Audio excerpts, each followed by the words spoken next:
Welcome back. We now know the identity of the man who died in a suspected shark attack off the coast of Cape Cod this weekend. 26-year-old Arthur Medici was pulled from the water and given CPR, but he couldn't be saved. It's still unclear what kind of shark attacked, but this stunning video shows just how close great whites have gotten to the Cape Cod shore. You can see a shark right there swimming very close to a research boat. That is the shoreline there in the background.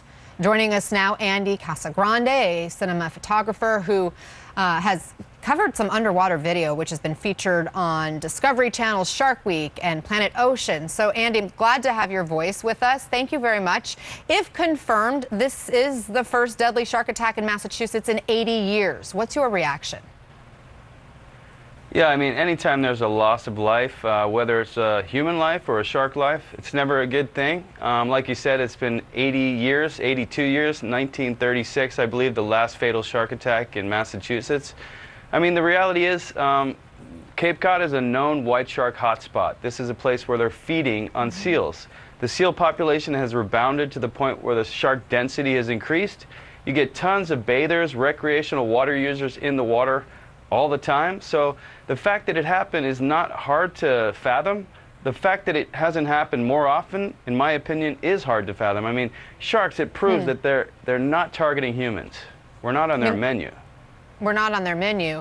There has been an increase, though, in the shark sightings, as you mentioned. Just how close to shore do sharks usually come? I mean, there's footage of sharks, white sharks, rushing right up within, a few feet of water up to the sandy beaches to chase seals. They do it in South Africa. They do it in Cape Cod. People think that white sharks might live out in the deep blue sea, but these are coastal predators. They hunt mammals. We are mammals. It's very unfortunate, but it's a rare fact of life that sharks, occasionally they make mistakes, and it's just, it's unfortunate, but humans need to learn to coexist with sharks. The Atlantic White Shark Conservancy is up there doing great work, great research, educating the public. So it's just, it's life. Well, educate me then. What should you do if you are in the water and you see a shark nearby? If you see a shark, maintain eye contact. If you panic and you try to swim away and you trigger that instinct for the shark to chase you, it's not a good thing. The reality is, anywhere white sharks are hunting seals or other large mammals, you need to be wary. If it's murky visibility, if you see seals in the area, it's likely the best idea to just get out of the water, stick to the beach and the sand, enjoy the sun, and just realize it's a risk every time you go in the ocean. It's a very low risk, but it's possible. Worst case scenario, I'm going to go there. If a shark attacks, what is the best way to fight back or to try to escape? So a lot of people think punching a shark in the nose is what you should do. The reality is their eyes and their gills are their most sensitive organs. So it's like you're trying to choke the shark out or blind it. So if you happen to find yourself in the unfortunate situation inside the shark's mouth, go for its eyeballs or its gill slits. And yeah, the reality is you do want to fight back. You don't want to, there's certain other predators like grizzly bears where you want to sort of play dead. This is a scenario where you do need to fight for your life. And tourniquets and knowing what to do for immediate medical trauma to react.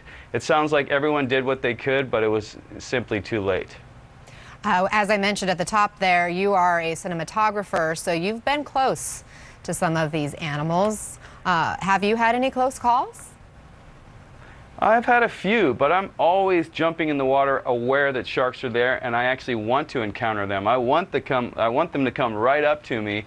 And in my opinion, sharks are among the most polite predators on the planet. I've been doing it for almost 2 decades. I've got all my fingers and toes. I've never been bit. I don't plan on it, but I also take every precaution and try not to do anything, unwise. Well, Andy Casagrande, we're so glad you could be with us to give us some more information and to get the word out, to spread the awareness, as you mentioned. Thank you. You got it. Nope. Get out now. That is the word from officials in North Carolina as waters continue to rise. More on this dangerous situation next. You're live in the CNN Newsroom.